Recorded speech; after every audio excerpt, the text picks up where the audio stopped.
What is art? And more importantly, who gets to determine what is considered a work of art and what isn't?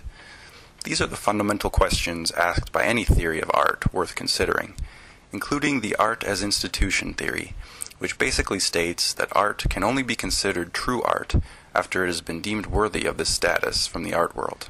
Now take a look at the example you see before you. This is a conceptual piece of so-called art by Andrew Frost that was at one time on display right here at the Art Gallery of Alberta. The question that we want to ask you and to ultimately explore in this project is this: does the art world simply declaring this piece and pieces like it to be works of art stand on its own as a final and deciding factor in determining whether something is art or not? We are of the opinion that there needs to be much more taken into consideration in order for a work to be officially considered art proper. Let's take a look at a few more examples to help illustrate our point. This piece is an untitled work by some dude named Mark Rothko. It's sold for $28 million. It's just ridiculous.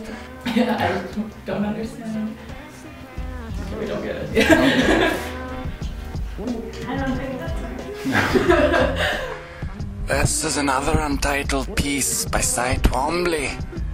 It was created using house paint and wax crayons. It sold for $2.3 million.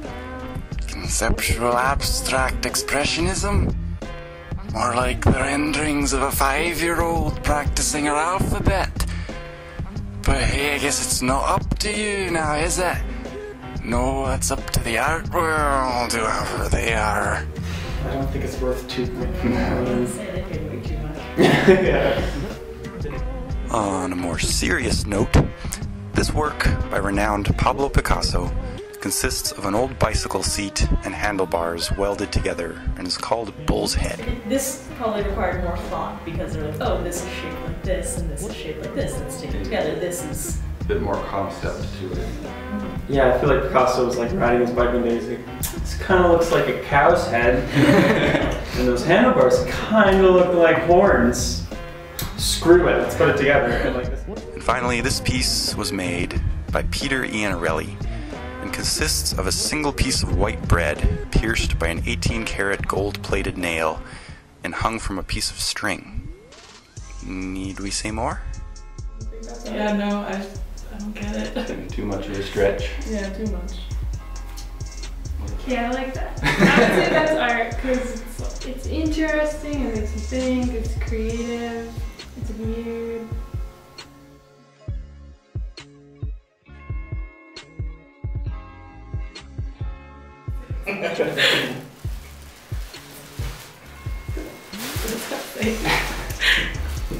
Behold.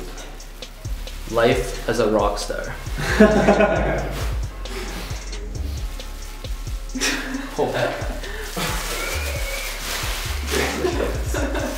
Very nice.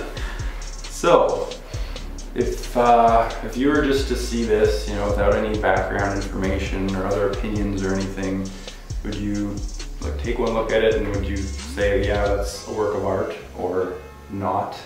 I guess because of the way it's placed, I would say it's art. Yeah. But it might not be my taste in art. Initially, I'd say no, it's not a work of art. Well,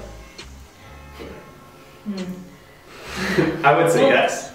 Yeah. Yeah, because my definition of art personally would be like somebody took time to create something, even if it's aesthetically pleasing or not.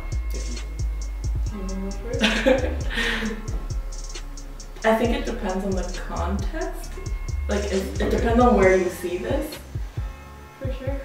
Yeah, I guess I should know. Yeah, if I just saw this chilling over there, I'd be like, I don't know if that's art. So if you were to see this same piece, say in a different context, like in an art gallery, actually on display, and knew already that it had been declared a work of art by the art world, would that change your view on it or make it easier to believe that it's a work of art? It'd probably make me angry. because I know it would have sold for a lot of money. Like I'd be jealous. I'd be like, oh, this person just took these kind of random objects, stuck them together, and now they're in our gallery. I don't think I would view it differently. I would probably question the curator or whatever, whoever decided to put it in there. Because it's definitely not like my taste in art, I guess. Yeah. I still think it's kind of like not that great. I feel like, you struggled with that one. It'll be a little hard to believe.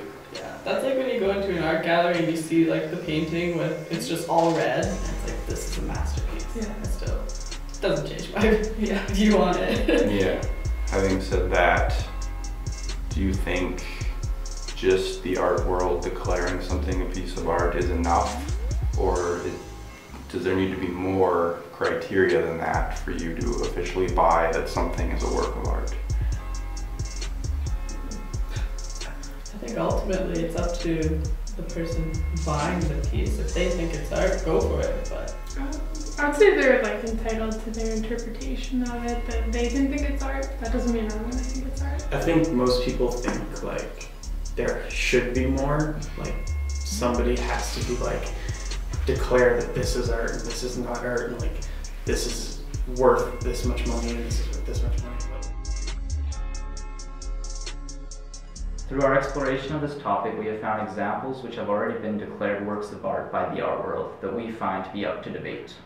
We went on to create an original piece to fit in the same category and interviewed people to see what their thoughts on it would be, and whether or not these thoughts would change once they knew what the art world would say about it. In conclusion, we found that although people's responses were quite varied, and some of them were even the opposite of what we expected, people seem to agree that they want to be able to determine what is art and what isn't on their own terms, and not have them be dictated to them by this higher authority called the art world.